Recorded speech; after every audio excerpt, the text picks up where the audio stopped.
Okay, this is Dan. We're going to finish up today's talk with energy dispersive X-ray analysis, or EDAX, and X-ray diffraction, or XRD. It's highly complicated, so we're going to keep it simple and short. The XRD is a PhD degree that they actually hand out at certain universities. It's very rare and very hard to obtain. That's why only certain schools still offer it.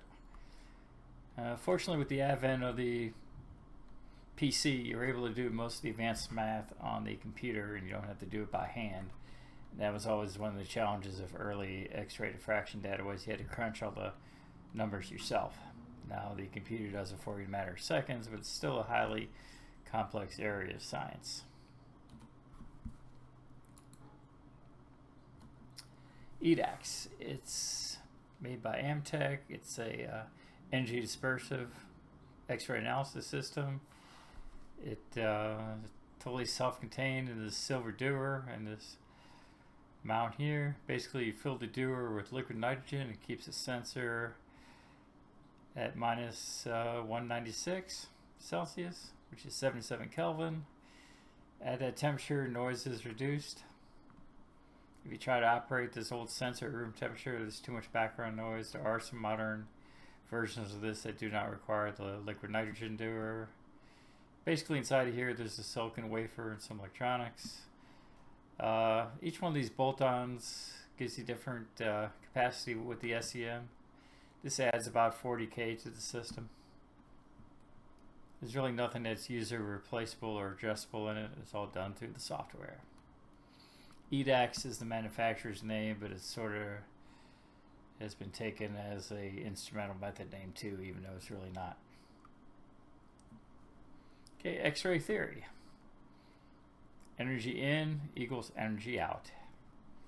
On our microscope, our electron beam is 30,000 volts, so the maximum photon energy measured is 30,000 volts.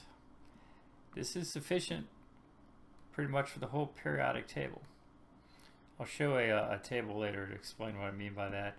The system we have can pretty much analyze anything from boron to uranium, which covers pretty much every naturally occurring element in the world. The whole theory behind the analysis goes back to the Bohr model, which you should have been taught in high school. You're talking early 1900s on this. It's based on electron transitions. What happens is you have a nucleus. The K shell is quantum number 1, L is quantum number 2, M is quantum level 3, and N is 4. Anytime you put energy into a system, you have the possibility that it kicks out a core electron. When that happens, an electron then jumps from a higher level to that vacant hole, and an energy is released. It can be visible light, or it can be an X-ray. Now this instrument pretty much measures just the K transitions, and there's 3 modes of generating K lines. The L and the M are a little different energies, and they just aren't measured. So basically, the electron beam strikes your sample. It kicks out an innermost electron. Quantum mechanics says the system's not happy, so an electron jumps down, back down to the ground state.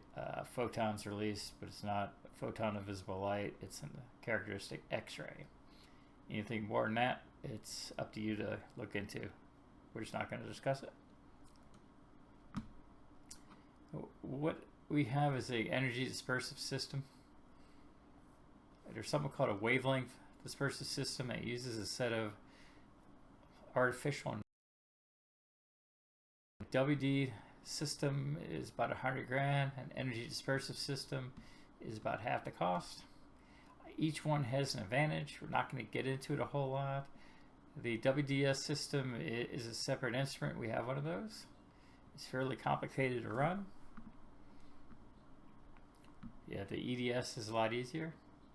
They do have a WDS system that bolts on that microscope for another 100 grand, or you can buy the standalone Bruker unit.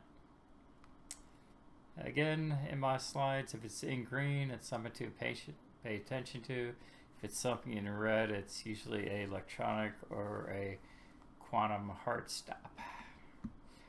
The EDS system is more efficient because it's close range to the detector. The sample's real close to it. It allows for a smaller probe spot.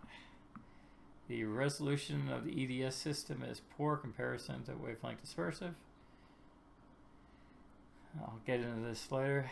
It works well for surfaces that are not perfectly flat, and it acquires data extremely quick. WDS instrument takes several hours, depending on how many elements you're looking for, whereas the EDS does the whole table in a matter of seconds. It can suffer from some artifacts, which are all visual. Anything more on this, you gotta have a pretty decent scientific background to understand, so we're going to skip it. And the factors that affect the quality and the resolution: overlap of similar lines or peaks, beam broadening, which is a Doppler effect. There's a sun peak, which is a 2x line energy. I have never seen a sun peak in the whole time that I ran the facility. There is an escape peak due to the material of the detector fluorescing. If you choose the wrong dead time, I've never seen that happen either. And there is a dead zone in the crystal that produces a low energy tail. Anything more than that, it's physics, we're going to skip it. This is what your EDS spectrum looks like. Everything is software driven.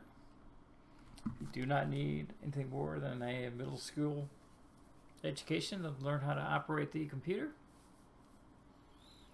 Basically, it shows you a live spectrum here at the bottom. There are some buttons you hit to acquire information. There's not a whole lot to set up or tune on the instrument. Each one of these peaks correspond to different elements. The way it works is no two elements have the same characteristic X-ray emissions. They all vary by some number. And what the instrument does is it scans from 0 to 30,000 electron volts, and it catalogs the peaks at their respective energies. Like, they have a periodic table, which I'm going to put up over here. If you look at it, it looks like a regular periodic table, but it has a bunch of numbers in each box. So let's say if you had the element titanium. When you strike a pure titanium crystal or element with the electron beam, it kicks out two X-rays at two energies, 4.5, 0.452. So when the instrument sees a signal at those energies, it labels it as titanium. If you notice, these two numbers do not match up with anything else. And all these are cataloged in the lookup table. And it does that. So what it does is, for like this sample here, when it sees iron at 6.4, it finds iron on the table, and it sees, it's 6.403. So it must be iron, so it labels it that. Then it looks for the secondary energy, and what do you know, it's here, 0.705, 0.705, so it labels this iron. Okay. The key thing to note is the system has a 30,000 electron volt source, so any element that's under 30 keV, it'll read. It pretty much reads the whole table, even though some of those transition lines are more than 30,000, but there's always one that's below it. So this sample here has iron, nickel, chromium. It's just a chrome steel, chrome moly. This is carbon. What's the carbon tape? Got chromium, nickel, silicon from the silicon detector. That's background. Cobalt. I'm sorry, chromium, magnesium, nickel. So that's what the sample is, stainless steel. How do you actually use it? I use it a lot for forensics. If you've been following the CDC, they constantly stress, wash your hands, wash your hands, wash your hands. That is the best way of knocking down the COVID threat or any pathogen threat, just simply by washing your hands. What people are doing before the virus hit, I have no clue, but working in a laboratory, you're always taught you do not eat or drink in the lab, and you wash your hands. On the chemistry side, we made a whole lot of catalyst mixtures. I'm not going to tell you what they're used for or where they went, but typically you would put on a pair of gloves, scoop up some metal powder, mix it together, put it in a mill to grind it, then put it back in a vial. Then I would take it to the lab and run the SEM. Now, if I wash my arms and pull off a hair, this is the backscatter image of that hair. If you remember my discussion, we talked about how if the image is all one shade of a grayscale, it's assumed that it's all one area of the same chemical composition. If you look at that hair shaft, it's pretty much all the same shade of gray with a few light white spots on it. So there are two different regions here.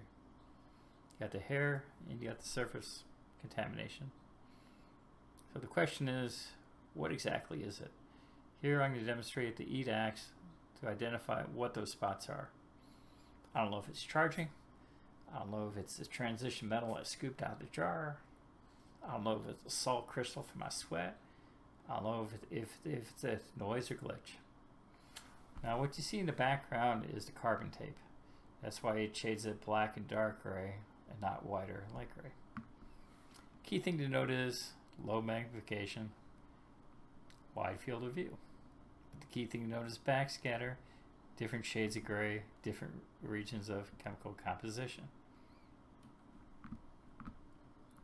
This is a sample of hair that I took after I mixed up the catalyst, put it in the jar, came down to the lab, put it in the microscope, and then snapped off the gloves and threw it in the trash. Now you see all these bright white spots on a different piece of hair. So the question is this because it's an overexposed histogram? Is it charging? Or is it the actual metal contamination? Because you were taught that the more white the grayscale imaging is, the higher the atomic number. So I in one phase of something that's bright white. What you got to understand is I had that discussion about PPE. You have to know how to wear it, use it, and remove it. If you just snap the rubber glove off your hand, you aerosolize viruses, contaminants, and everything. So it sort of defeats the purpose of wearing the gloves. Now, if you do it correctly, you don't disperse all those particles in the air. So you really have to think about what you do. You may be playing the safety card by wearing the gloves, which I do in the lab, but if you just snap them off a hand and throw them in the trash can, you will aerosolize or spread contaminants. Again, this is why the CDC says, wash your hands, wash your face, wash your hands. Do not touch your face, then wash your hands. It's not just some crackpot science because they want to make you follow a rule or violate your civil rights. This is proven, tested, industrial hygiene, safety, and science. Now, the question is, what is this stuff on my arm?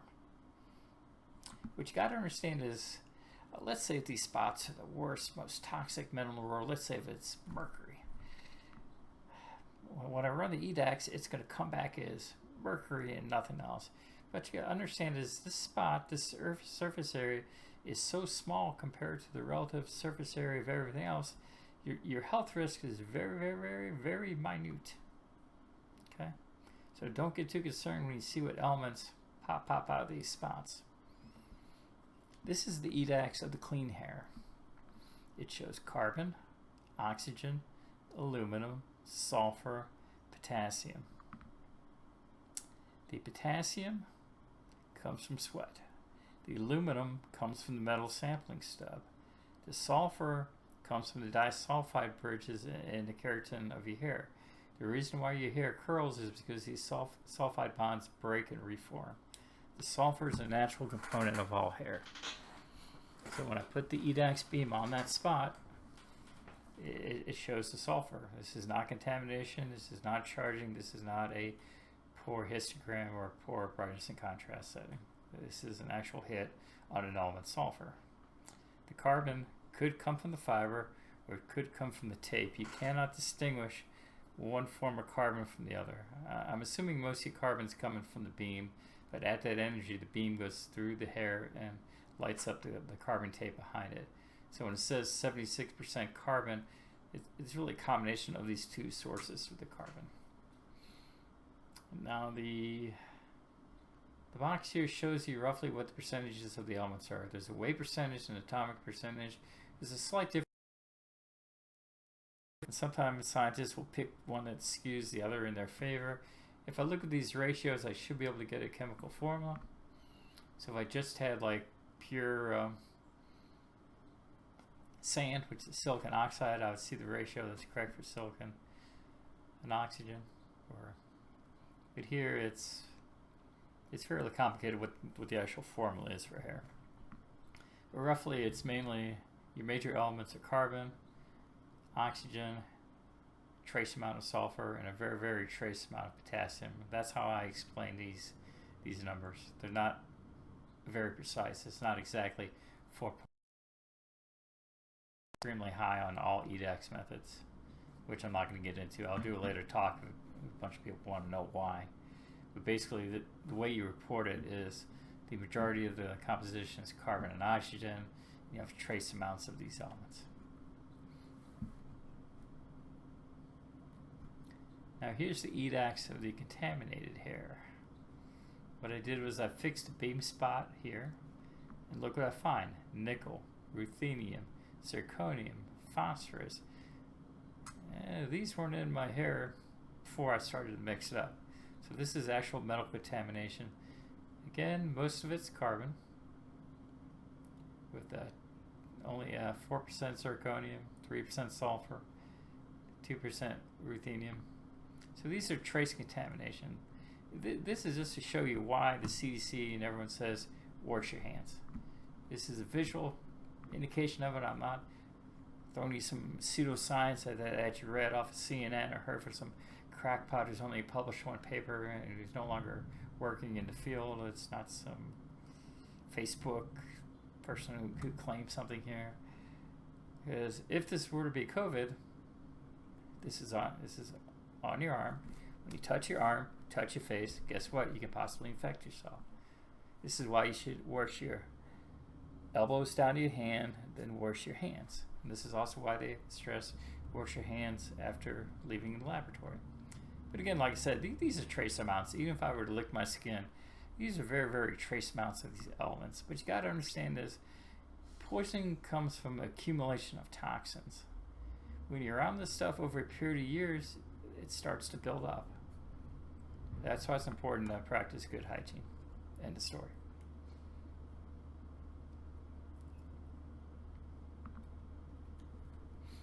How many people have used brass compression fittings at work, or copper pipe, or plumbing fittings? When they make these brass swage-like fittings, they use lead lubricant to cut the parts. Then they wash the parts, then they package them. What most people don't understand is brass is pretty much copper and zinc. It's an alloy. But just because it's been cleaned professionally and packaged, it doesn't mean that all the lead lubricant's gone. So what I did was I took a picture of a brass nut and I ran the EDAX. Basically, you have two things in the backscatter image. You have this gray area, which is the copper and the zinc. The atomic number is pretty close on these elements. That's why you only see one shade of gray. Then you see these white areas. It's either overexposed, too much energy, or histogram, or it's something else, or this is a very high atomic number element, which are usually trace metals, and usually they are contaminants. When I do the EDAX of this spot, all I see is copper and zinc. That's the brass. No problem. But when I put the electron beam on the white spot, look what shows up, 98% lead. So even after it's been commercially cleaned in ultrasonic bath and high pressure water, it still has some lead lubricant on it. Again, this is work of metals, fittings, laboratory, whatever. Wash your hands. Lead's a cumulative poison. It's a systemic poison. You don't want lead in your body. Even though to the novice this sounds scary, it's, oh my God, it's 100% lead almost. It's only looking at the elements that are in the spot. but the majority of the sample does not have lead in it. But still, to be on the safe side, some protection is better than none. That's why I wear gloves when I handle this stuff. It's not because I'm a crackpot or I'm some left-winger who's paranoid about contamination. Because if these were to be viral particles, if you were to touch this, you transfer this to your body. PPE does matter when it's worn correctly.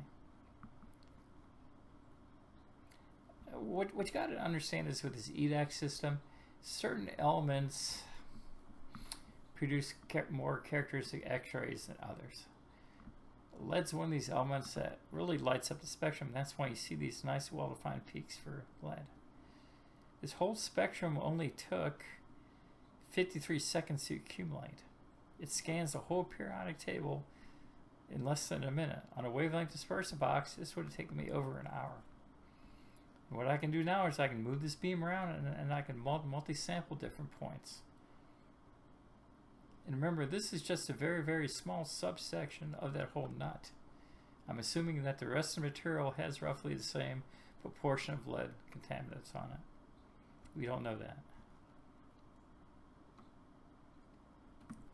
Okay, what else can you do with the EDAX? You can do flock elimination, which is where you put wastewater in between some electrically charged plates. And basically what happens is the flock separates out from the water and you can remove any wastewater contamination from either drinking water or wastewater. The flock elimination is a hodgepodge of elements. Sodium, magnesium, silicon, chlorine, calcium. And that's what you see here. There really isn't any chemical formulas. There's probably sodium chloride, magnesium oxide. The aluminum comes from the stub. The silicon could come from sand, SiO2, or from the backscatter detector itself, or this could be phosphorus, chlorine, calcium, calcium chloride. There's just a bunch of different stuff.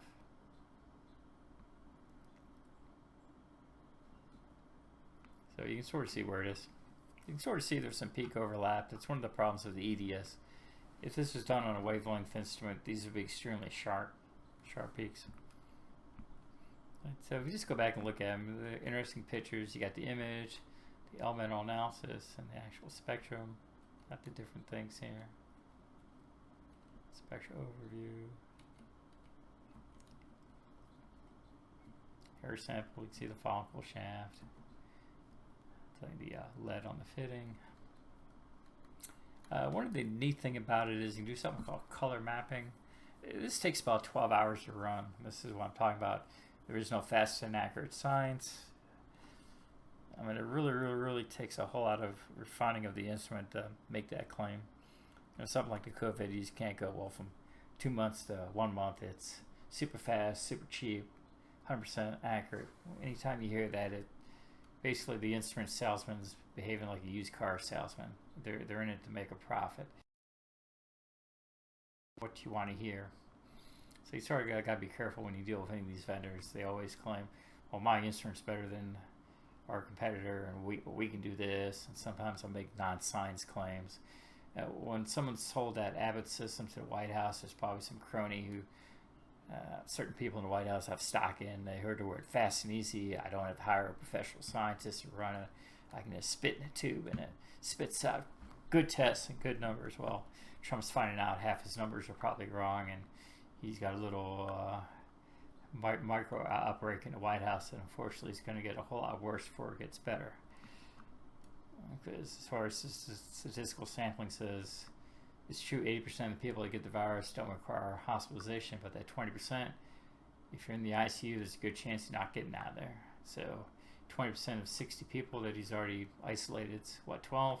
So there's 12 people that are probably going to get seriously ill or possibly die. And it's not good. He should have picked a high-end quant PCR box instead of a low-end system that's not tested or proven. Is the following. Let's say if I had rice and I tried to use the rice to filter out heavy metal contamination in drinking water. This is a very, very simple way of making a wastewater, drinking water cleaning system. So what we do is we take your ice and we let it sit in a known solution of nickel at a known concentration. Then we'd run the EDAX and electron microscope. What I would do first is I would take a backscatter image, which is this. And then I would set up the instrument to only look at these three elements: carbon, oxygen, and nickel. What I did was I assigned the carbon signal to red, oxygen green, nickel blue. Then it does an overlay and it gives you this overlay image. So you can exactly see that this thing here is mainly carbon with a bunch of oxygen, which is their ice. The blue spots that have no organized pattern are the diffuse amount of nickel that's trapped by their ice. You see here it doesn't match up with any pattern here. It's just as widely smeared across the whole sample. And that's what you expect. This, and this all overlap.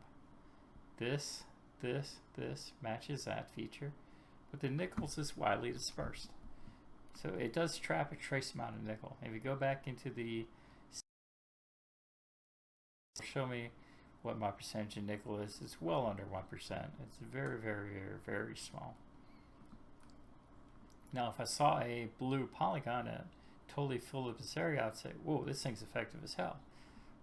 But it pretty much is, this nickel just diffuses and settles in on it, and it gets trapped on it, which is good because you're just trying to make this rice act like a filter and hopefully remove these trace contaminants. Okay, that's it on the EDS system. I can try to keep this talk short. If you want to see more stuff on this, yeah, you can just Google it online. One of the software packages I had on the microscope was called the Slice. It's a government database that catalogs literally any elemental analysis of anything that has been run. It's used by the FBI, it's used by us, it's used by the medical field, it's used by pharmaceutical, makeup makers, food producers, chemical industry. Literally every compound in the world has an EDS spectrum on there.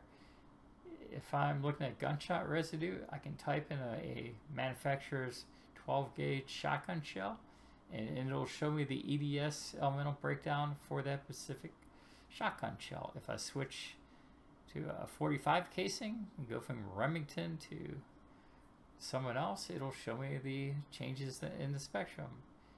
If I buy a Canon toner cartridge and break it open and compare it to an HP toner cartridge, in that Slice database it has literally every toner catalog. They did that because they had the bomb scare with Al Qaeda where they're using the toner cartridges as bombs and they're trying to smuggle them onto airplanes. Remember that? So the FBI put all that EDS information in there, and it's publicly available for anyone who pays for the software. And so basically that would give you a spectrum. And so that's one of the other uses with forensics on that. I mean, I'm not going to get into it because since the forensics is so sensitive, just because you hit for a gunpowder residue doesn't mean you were making a bomb or you were involved in a crime scene. All it does is expose at one point in time you're exposed to that gunpowder. That's why a lot of times they recommend if you ever get picked up on a criminal charge and the forensic evidence comes in, you got to get a lawyer and you got to get qualified scientific personnel behind you because it doesn't tell you when in time you were exposed to it. It just says this person at some time in his life has handled a shotgun shell or has handled a gun, has gunpowder on him.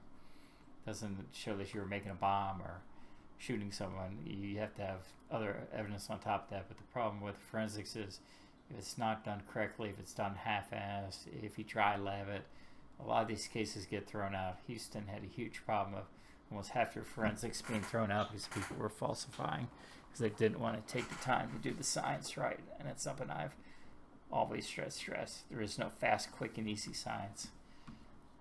Anytime you hear that argument, you better be running. And if you happen to get the misfortune of being suspected on forensic evidence, you really need to look at that factor. It's one of the reasons why you got such a backlog on rape and DNA testing is to do it right, you got to do the quantum PCR, and you got to do it more than once. It's just a huge backlog in these samples, and plus finding people that know what they're talking about, and not just some flunky running the instrument. And with the suspicion of dry labbing, a lot of these results are not trusted anymore. So it's really getting hard to prosecute now on forensics. People really look at it to see, because I remember when I did industrial hygiene, a lot of the stuff that we did would end up in court for asbestos and lawsuits, and it all had a CIH sign off. So anytime I wrote a report, he would look at it, he'd really double check it. So if I gave it to him and he signed it, you pretty much known the report was scientifically accurate, which a lot of these places aren't, which you have to take time to do right. XRD presentation. This is extremely complicated. They have a crystallography PhD. Not many institutions still offer it, mainly because the computers made it simpler, and also mainly because it's so complicated.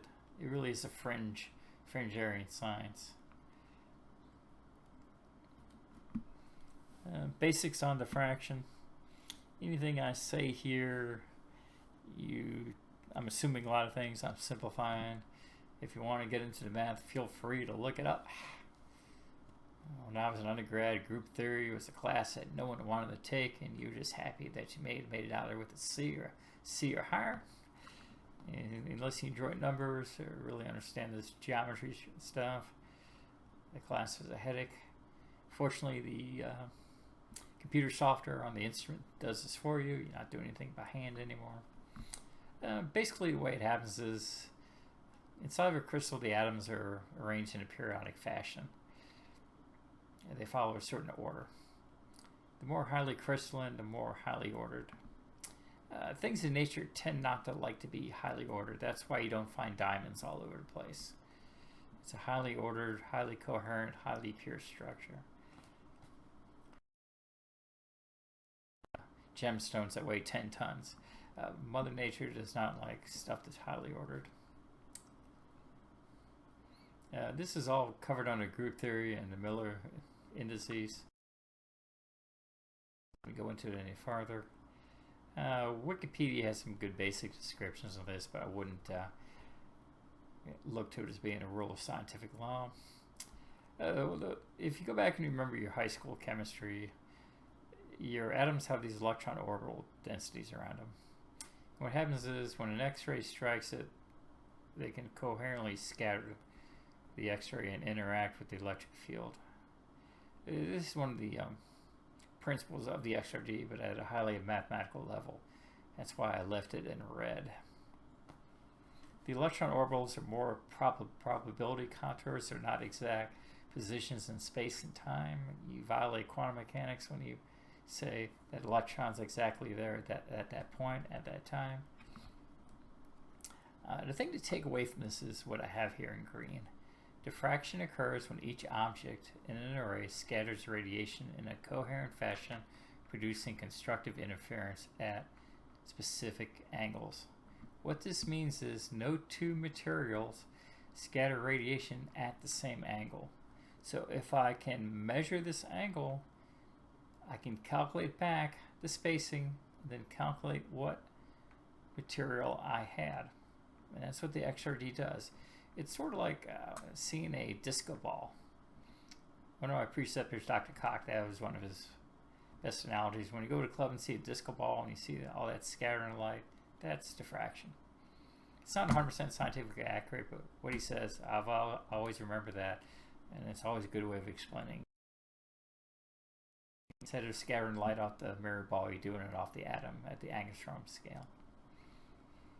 There's some other funky stuff going on. You got Compton scattering, reflection, incoherent scatter, there's some background radiation. This stuff is mathematically ugly, so we're just going to skip it. But just remember the crystal ball that Dr. Koch always stressed. That's the best way of looking at it. Yeah, here's an image of what I mean by parallel planes and Bragg's law. The X-ray, the photon comes in, strikes it, reflects out. It's called coherent because this peak constructively interferes with this peak and amplifies it. If these come out of phase, they cancel out. But pretty much any pure crystal has these multiple parallel planes, the Miller index, all that fun stuff.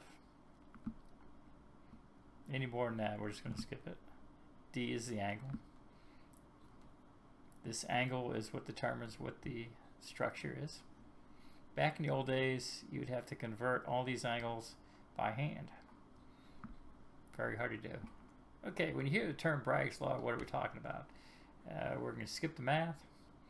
Basically, Bragg was a scientist who discovered that when diffraction happens, the reflection of the radiation from evenly spaced planes can be treated as diffraction if it's monochromatic radiation is used. In the X-ray instrument, there's an X-ray tube that produces a very, very narrow energy spread of X-rays. And through a series of slits and mirrors and fairly complicated optics, you're able to pretty much narrow down the wavelength of the radiation produced to be 1.54 angstrom for a copper X-ray tube. The key thing to note is you have this very simple algebra equation. Now the instrument knows all the variables except for one. So if you can multiply and divide and solve for x, you can get the plane spacing, then the computer will give you the element or the crystal or the compound or the protein or whatever it is. To make it simple, the instrument assumes that n is 1. The wavelength for this instrument is always 1.54. They almost all use copper tubes. So 1 times 1.54 divided by 2 divided by the angle, what the instrument calculates, gives you the plane spacing. Back in the old days, you had to do this by hand for every measurement. It took years sometimes to get a structure. Now the computer does it in a matter of seconds, and it does all the complicated math on the stuff that's not simple. So basically what the instrument does is it calculates the diffraction angle. It's just an angle. 0 to 180 degrees pretty much for this instrument. Again, we're doing a lot of simplification when I talk about this stuff. Okay, here's a picture of the Bruker D4, which is our powder XRD. This thing has a 40,000 volt power supply, and that's what powers the X-ray tube. And it kicks out a very energetic, highly focused X-ray beam that can cause some radiation damage. It'll give you a thermal burn before you get a bad case of radiation poisoning. But what it does have is a very complicated system of interlocks. You got lead siding, leaded glass, safety interlocks. It has a panel system, which is the safety interlock. The software basically determines if the user does this and tries this, we shut this down. If I have the X-ray tube on and have the shutter open, if I open this cover, it kills the circuit. If the sample doesn't load correctly, it knows A is good, B is good, C is not good, it shuts it down. If I try to bypass the safety interlock with a paper clip and not the appropriate interlock key, it measures resistance and it goes, and this guy's not using the key, he's sticking in something else. It kills the circuit. Even though it's got all these advanced safety circuits, someone's idiot's always dumber than your idiot, and there's still an opportunity of hurting yourself.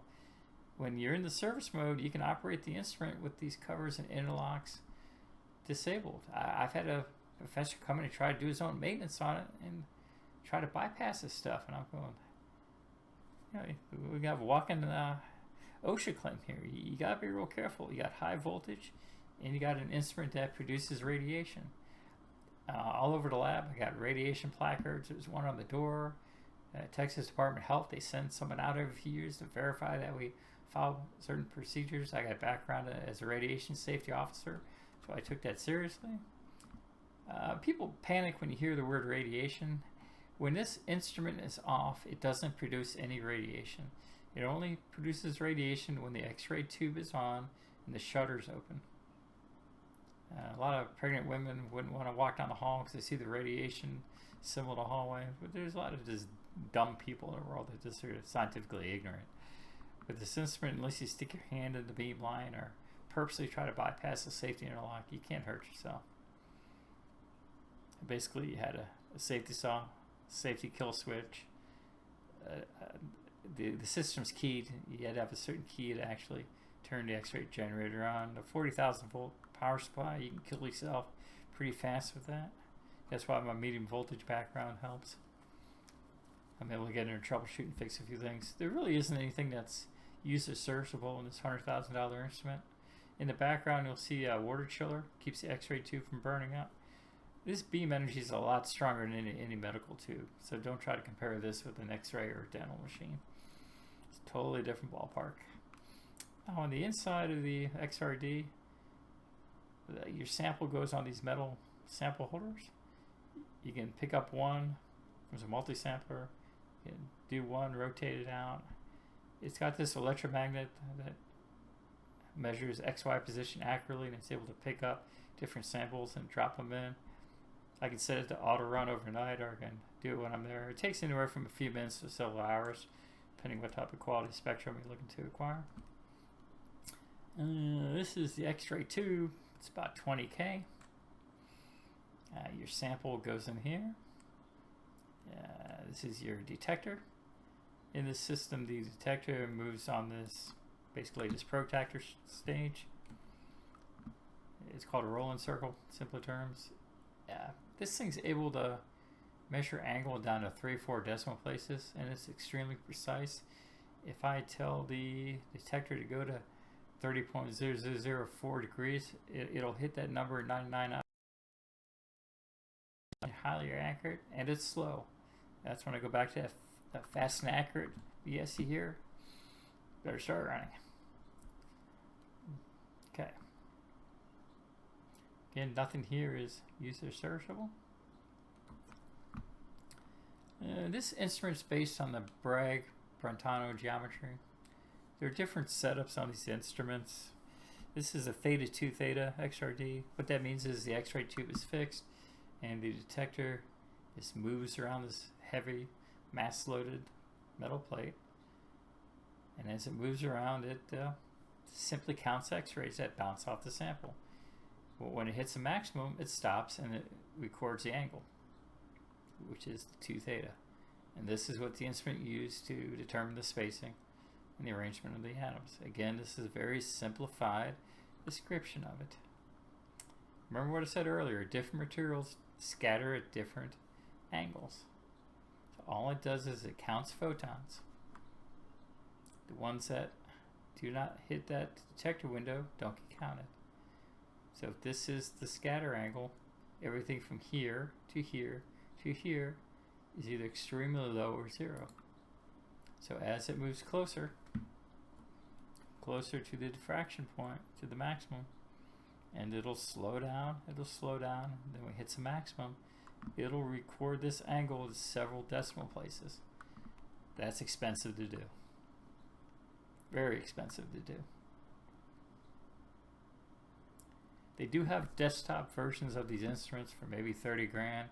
They may work for a pharmaceutical lab, a concrete sample lab, but to do any real research publication, you have to buy one of these standalone instruments, and they're not cheap. And they're not for the average user. Again, the 2 theta is what the instrument measures. It's a good picture of the inside of the instrument detector. Goniometer, which is a rolling circle, which is just a big protractor, 0 to 180. The sample changer, a whole lot of safety interlocks, positioning mechanisms. X-ray tube has got a water jacket that keeps it cool. The beam comes out of here. It's got a slit that filters the radiation. It's called a monochromator, the solar slit. There's different things you can add on these things.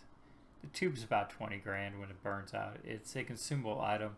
It's no different than changing a light bulb. The tube goes dim with time and you have to replace them. So you need a budget that has about 20 grand for every 5 years, depending on how many samples you run through it. Air leaks in there and starts to oxidize. He's got different factors why the tube degrades. That's a consumable.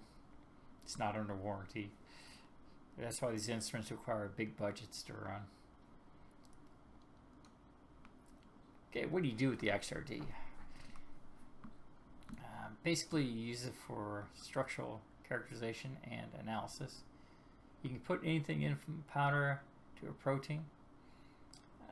Your early virus structural studies were done with a single crystal XRD. In the modern world, they get the viral structures by using a beam line from a national facility. They're very expensive, very precise. But back in the old days, they used to grow single protein crystals, stick them in the XRD, and crunch the structure. Nowadays, most of your virus work is done on beam lines. There's computational math that does it. You can get a structure from a TEM, electron microscope, but they still do some protein work on these XRDs. It's mainly beamline work. LSU has one of the state-of-the-art synchrotrons. You got the Stanford Linear Accelerator. You got different places. You got Brookhaven. You got over in Kentucky. Radiation labs in the world. Okay, what can you do with it? Basically, when you look at the XRD, you get a plot. It has a bunch of peaks on it. On the bottom of the plot, it is, and you have a y-axis that this counts the number of photons. The more photons it counts, the higher the peak is. The XRD, the longer you run it, the better the spectrum looks because it's cumulative counting of photons. What I have here are 1, 2, 3, 4, 5, 6, 7, 8 samples of a clay that was heated at different temperatures and allowed to cool. Each separate sample of clay was XRD to see if there's any structural changes with respect to temperature. Normally with clays, when you heat them up, you drive out water, they change their shape, and they eventually revert back once they hydrate. These clays do not revert back to the original structure after you bake off the water. They actually make and form new chemical bonds and new structures. If you look at low temperatures, you have peaks at this end. As the temperature goes up, these peaks go away and these new ones come out. So here you have 7 or 8 discrete chemical structures that are caused by heating. When you're working on a catalyst, structure is everything. Structure is everything. So here you have a visual representation of how just by heating it changes. Now this does not tell me what I have.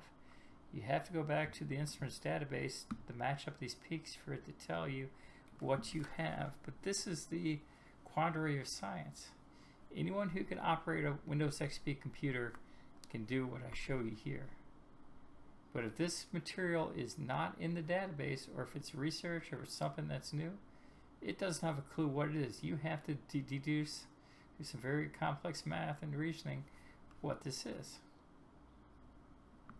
The computer may be able to ID the room temperature form of this clay because it comes out of a clay mine with a product name that's patented. But when you heat it and you form these new structures, that stuff is not in the NIST database.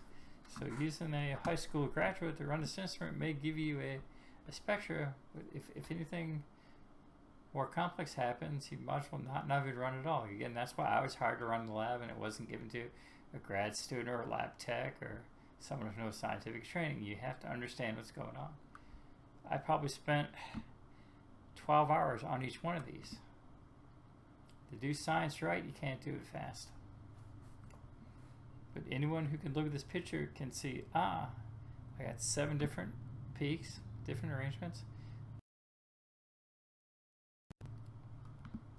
And all these samples go in at room temperature. I'm not putting them in the instrument at 600 degrees or whatever temperature these are taken at. Again, all this stuff is published somewhere. I personally left out all the details and the numbers. But all the data I'm presenting here is not classified. It's not prelim work.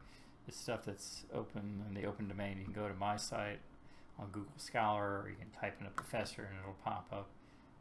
Google's your friend on this. Just because Google has the paper and it's peer reviewed doesn't mean it's right. Some science does get retracted.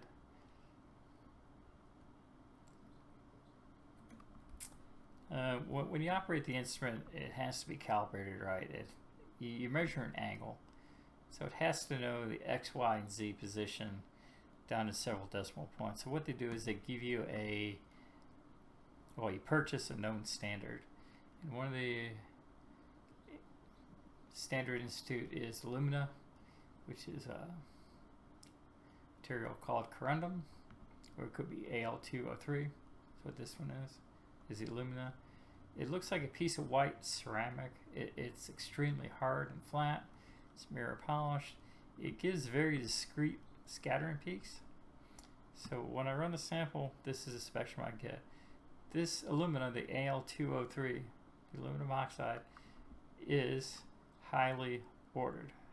It's very crystalline.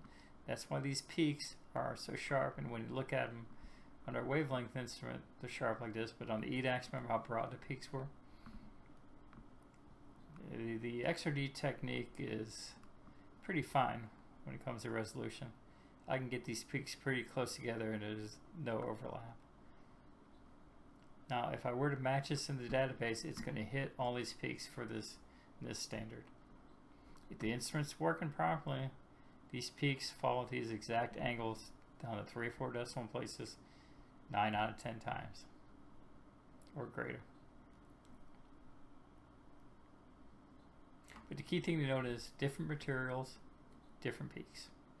These clays are amorphous, means they're randomized, no long-term order, but there are some domains in there where the material does have a crystal pattern. That's why I'm able to see a signal. If it had no crystal structure, no organized pattern of repeating groups, the spectrum just doesn't work. The instrument just doesn't see it. One of the assumptions we had in the lab was we would use clay to mount a sample. But the postdocs and the people who are using the instrument didn't understand. When I take that XRD, I'm looking at everything. It's looking at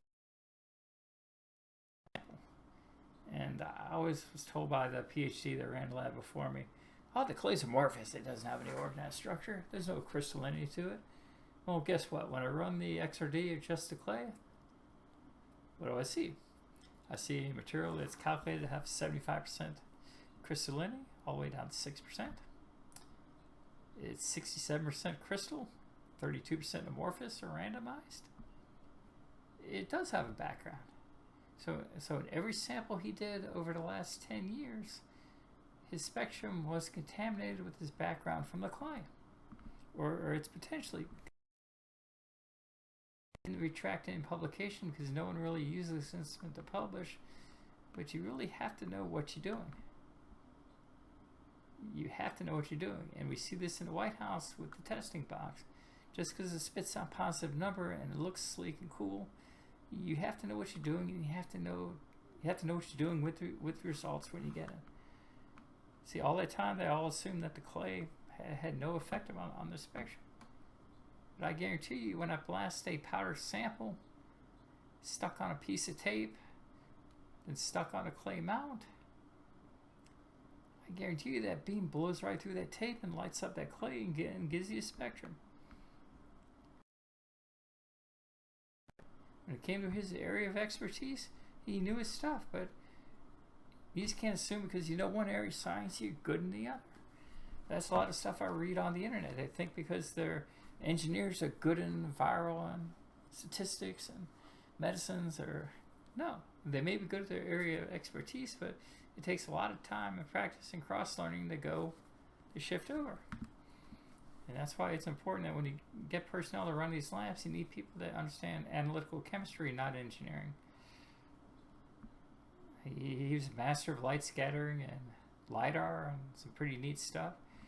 But LiDAR is not a crystal diffraction. You have to understand when you mount a sample and take a measurement, a lot of factors come into play on what happens. You just can't assume that the clay doesn't have a structure. Assumptions of the mother are all FUs. That's one thing they teach in the military, and I was taught in my freshman chem class. An assumption is a MF of all screw-ups. if you assume the virus doesn't travel through a filter, if you assume that you're protected by wearing gloves, or if you assume that the antibodies protect you against all future strains of the virus, assumptions will kill you. Here, if you make a wrong assumption, you just get wrong data, which I can always go back and retract and fix. But if you make an assumption on this COVID, people's lives are at stake. That's why you cannot assume. You have to know. That's why you won't get a vaccine in 5 months. It'll take probably 2 to 5 years. You just can't assume that it works. You can't assume that it's safe. Okay, we're done with that. Some of the other stuff you can do is you can look at thin films. This is a polyacrylonitrile membrane. If I ran it for about an hour, this is what your spectrum looks like. This stuff looks like saran wrap, people. When I properly mounted it and ran the spectrum overnight, this is the spectrum you see. It does have some short-term crystal structure. So you see these two peaks. Basically, this is a long-term scan of this region from 12 degrees to 30 degrees, which is the 2 theta. And you see there aren't any peaks after it. It's very hard to do low angle between 0 and 10. That's why you don't see anything here. You have to do some specialty modifications to the instrument to do that, and it chings up in price. Pretty expensive for low angle scattering. Another thing you can do is you can take these thin films and you can put a catalyst on them, nickel, cobalt. That's what was done here with this research. Here, got the nickel, got the cobalt. Again, you had to run the sample over a long period of time. On a really high-end instrument, you get a decent spectra over time. But this instrument we use, even though it's $500,000, it needed a new detector, which was about 60 grand, and money wasn't there. And it's sort of like a used car, you know, how much money you put into it to make it state-of-the-art. The detector degasses with time and has to be replaced. It's not a user error or someone breaking it. If you don't have 60 grand in the budget to repair it, the instrument don't work. And that was one of the headaches I had with the lab, was there was no budget for the center, so we always wait on someone's grant to fix it. With 60 grand, it's a pretty big chunk, but only a few professors publish on it on a regular basis. But again, you can see here you got 2 peaks with the 2 elements. The nickel and the cobalt's a fairly low concentration and a very large surface area of the pan thin film. So biochemistry, you can put amino acids on a polymer, and that's what was done here. I left out all the details on this because this stuff is still being published, and I had trouble going back and finding the original publication for it. But if you look at it, the polymer has structure, but these amino acids have very specific stereochemistry and structure. That's one thing that's difficult about getting vaccines, is you have to get the antibody that fits onto the spike protein of the pathogen. These different viruses and proteins have different twists and rotations and structures. Some of them are right-handed, some of them are left-handed, some of them are a cow or mix with a 50-50. It's very difficult. Again, if you know, here, this is run when the instrument was fairly new, so the peaks are sharp.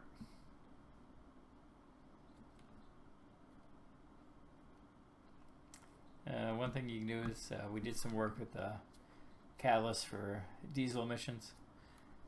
One of the goals is nitrous oxide. You want to try NOx, you want to knock that down. It's a pollutant. What we did is we worked on putting silver on an aluminum catalyst. It's all public domain. We've done poster presentations. You can Google it on the internet. A lot of your modern catalytic systems, your reduction filters, they have these catalysts on there. If you just did a quick analysis, the spectrum's a mess. When you slow it down and do it over a period of time, you get very discrete peaks. This is the difference between doing it right and hobby shopping it. When the grad student ran this for the paper and publication, this is what he presented. After I worked on it for a month, this is what I had to present. This is a lot more scientifically presentable than that. You know, this may work for your thesis, but this is not going to work for will not work for a peer-reviewed publication, whereas this will.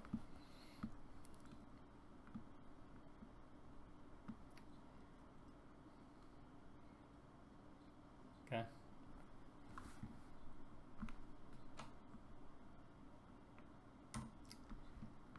Commercial fly ash. This is stuff that comes out of a smokestack at a coal burning facility. It's not good on the lungs. It does what silicon does to the lungs, coal miner's lung. It causes the same kind of illness.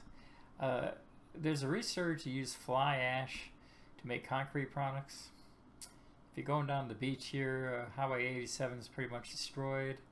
They're looking to mix a fly ash in to make some concrete barricades. It'll keep some of the tidal wash from washing out the road. It was actually commercialized and tested, and now it's in use. There's a place in Louisiana that packages and sells their fly ash. It is highly crystalline, so you see very discrete peaks. You can mix this with concrete. It changes the physical properties of the concrete. It's perfect for that. You make driveway coatings. There's a huge market for concrete nowadays. Actually, there's more demand for it than there is product, so they always are looking for stuff to place of concrete. Dr. Cock, one of my preceptors, he's done a lot of research, quality research on fly ash and concrete. So the stuff's been around a while, and it's still very important, even though it is. If it's mixed with something else, it doesn't disperse in the air.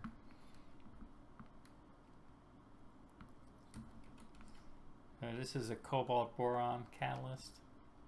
I'm not going to tell you what it's used for. It's got many uses. If you look at it, these are very, very low atomic number. Boron's very low. Cobalt's got some density to it. When you mix the two together in a ball mill, you generate this catalyst. A way of matching it. There are some computational models that will give you an approximate structure of what it should be or what you think it is. But again, you can see you have discrete peaks. If I had an instrument that was a little bit more expensive with a little better detector, I can probably sharpen these up, but it's definitely doable. You can do it for waste ID. One of the things at the university is if you had something in a jar, if you didn't have a label on it, you couldn't throw it out. So when some of the chemistry labs were shut down, one of the professors that I have the most respect for, he's one of my preceptors. He sort of in charge of the paperwork on all that. So certain people had to go back and start IDing some stuff that didn't have a label. That was me. So if I had like a white powder that was labeled A, I had to bring it in, stick it in the XRD, and see what it matches to. Now this sample that's white matches up with zinc oxide and corundum, Al2O3. This stuff's not highly toxic. Zinc oxide's in suntan lotion. Corundum's an inert material that's used in a lot of foodstuffs. But before I can throw it away and have it taken away for waste disposal, you had to label it. So I would label this one zinc oxide. So whoever was working on that box of stuff would label it zinc oxide and alumina. And basically the blue spikes are the Al2O3. Bang, bang, bang, it matches up. The red spikes are the zinc oxide, it matches up. See, they almost purposely match. This is why the instrument has to be calibrated. If it does not know these angles down to 3 or 4 decimal places, it may drop this at 38 degrees instead of 32, and it'll ID it as a totally different compound. The positioning on these systems has to be right.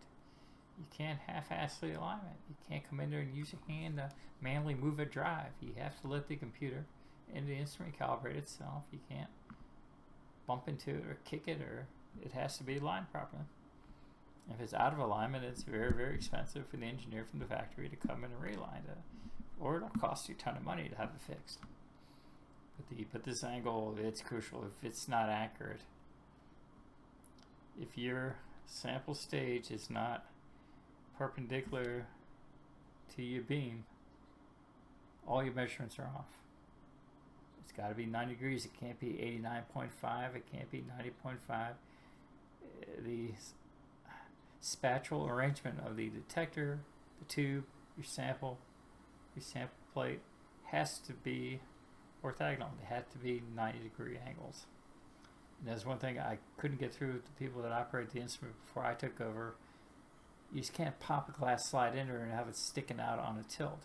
It has to be at a certain angle, or that's why they had trouble getting some of the stuff published.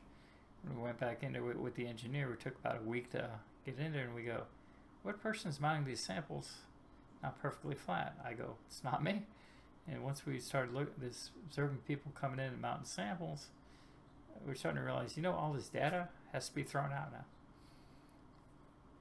So you got to really be careful on what you do. Okay, this is the bad boy of Bruker. This is a D8 GAD system. Bruker is probably the world's leading maker on high-end instrumentation. They make NMR magnets, MRI magnets. They make XRDs, XRFs, EDS detectors for electron microscopes. They pretty much are the Cadillac. They're state-of-the-art. It's German engineering. It's extremely expensive, excellent customer support, but very expensive. This system, with all the bells and whistles, hits about $500,000.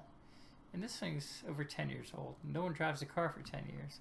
Typically, universities after a year or two will replace their systems with the latest and greatest, but you got to have one hell of a research budget to do that, whereas we had to make this instrument work over a year. This thing inherently has some hazards to it. In this system here, when the doors are shut and all the interlocks work, there's no radiation leakage. So it's leaded glass, safety interlocks, leaded panels. What you got to understand is the X-ray tube is sitting right here. So any radiation that bounced off this plate could, in theory, come back and expose you. It is possible for me to operate this instrument with the doors open because I have the safety keys and the engineer trusts me with the safety protocol. But if some average user were to come in here and try to bypass this and make this instrument work with the doors, you can cause some damage. That's why you have to pay attention to the safety interlocks. See, when I see this light green, I know it's safe. This is telling me that the shutter is closed. If this light's red, this shutter's open, and this thing's hot. Radiation's coming out of that pinhole. It's coming right out of there. It's in that aluminum plate, and it's being kicked right back to you. If I stick my hand in there, I'm getting a radiation burn. But this is in the user mode. There's no way for me to turn on the X-ray generator with the doors open. But I could if I wanted to with the training that I had on it. Pretty much the way it works is your sample's mounted here at 90 degrees. You have X-rays come out of here, strikes the sample, diffracts off, and it hits this detector called a gas detector. This little box is about $60,000. This at the time was state-of-the-art. If you had one of these, people would walk in and let them go, "Ooh, you got a gas detector." Nowadays, these are solid-state detectors. Price is a lot lower. They don't need to be refilled. This thing, if you move it too quick or physically shock it, covered by warranty. Whereas a solid-state detector, they're a whole lot more robust. The GADS is general area detector. I'll talk about that later real briefly. The microscope, the XRD had a few things to it. It had a fiber optic light so you can see what you're doing. It also had this laser alignment camera that would allow you to put the X-ray beam on a certain spot. Basically, you'd use the software to focus the laser on whatever area of interest you want to look at, and you would hit run, and this X-ray tube would move, and it would get centered on that spot. The video capture card on this thing is about 10 grand. It's not a Best Buy gaming card. This laser, it's expensive. This camera system's expensive. It had a heating stage where you can heat a sample, and that's down here in this panel here. And over here, you got generator controls, emergency safety switches, leaded glass. Again, this was top dollar back in the day. It still is. If you were to up to date and modernize it, it still is. Single crystal X-ray diffraction. In theory, you can load a capillary tube with a protein or single crystal and analyze the structure. It's very technical work. Very technical work. When they bought the instrument, the whole intent was for, if we had this instrument on campus, you'd bring in all these biochemistry professors and they'd do protein, virology. But that never happened. We didn't bring in a whole bunch of people with a biochemistry background. So the instrument is really set up for research that people just weren't suited to do, but we're still able to do powder diffraction, some thin film work. So the instrument still was used heavily, but really there are only two of these instruments that are configured like this. Ours on ExxonMobil in Baytown. The way it was set up is very expensive and really was for specialty use that never materialized. But again, that was not anyone's fault. It's just that you know how it is. You set up a research program, you hope to bring in these big names, but they all go to bigger schools where the research money is. A lot of these universities, you'll find 4 or 5 of these instruments on campus. A professor may have one in his lab, and one's for general use. They really are a dime a dozen anywhere else. Gadd's theory. Math is ugly. We're going to simplify it into English. Basically, it's a steel box filled with the xenon methane gas. Simplest comparison is this thing is a extremely large Geiger counter. It has a beryllium metal window, which looks like aluminum foil. But beryllium is transparent to X-rays. So the X-rays, after they diffract off the sample, penetrate that window and they light up the detector. The incoming photon ionizes the gas and strikes the anode wire. There's like a chicken wire grid inside that thing. When that wire grid shorts out or breaks, the whole thing's trashed. You're out 60K. Signal processing to detect the XY position of each photon. So it's able to get a structure fairly fast. It's fairly expensive and it's real finicky if you... It basically works like a huge Geiger counter. Again, I'm making some general statements there, but that's the best way of explaining it without going into the math. It's a sealed detector. It's pumped out under high vacuum and filled with the gas. It's not a whole lot different from a P10 instrument gas industry. But every so many years you have to regas it. Air leaks in. It's highly mobile gas leaks back to them. They fixed up for you for about 10 grand. They sent it back to you.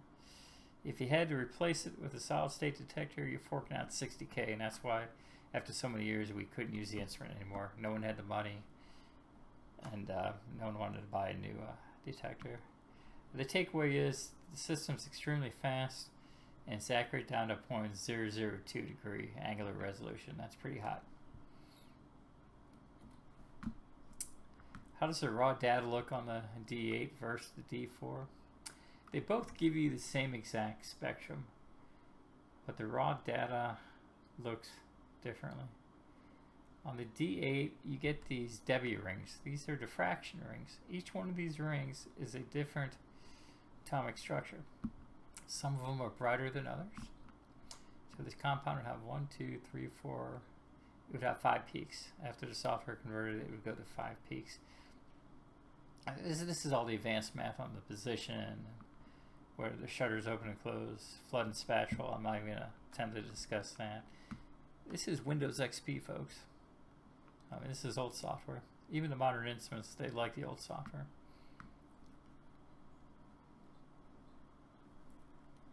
Now, the sharper your rings are, the more crystalline it is. What does an incomplete or complete structure look like? This is a thin film that I ran. You got 2 diffraction rings and an extremely bright spot. So this is the highly ordered area. Now if I were to mix together 2 different alloys, I get a mixed pattern. I get a very decent defined Debbie ring. Then you get a broken down pattern, a real diffuse pattern. So these 2 spectrums would be totally different, but this is not what the instrument produces. It just produces the the Gaussian curves, the peaks. If it's highly amorphous, the peaks are real broad. If it's highly crystalline, it's a very sharp, well-defined peak. See, from here I can't get any angles. But this is raw data. A lot of times when you do high-end diffraction, this is the data that everything comes from. This has been around a long time. Long time.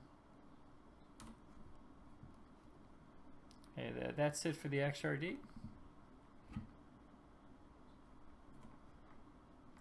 And that was it for the EDAX. If you have any questions, you can feel free to post up on Facebook. We'd like to take constructive criticism. If you have trouble with the audio, let me know. It kicked out a few times, I noticed. If I'm speaking too soft, too monotone, let me know and I can redo it. Everything I hear is for expansion of general knowledge. It's not the absolute truth. I'm not telling you to look at my presentation and throw out everything you see anywhere else. The statements I made on COVID are scientifically accurate. We're in on a long haul in this virus. There's no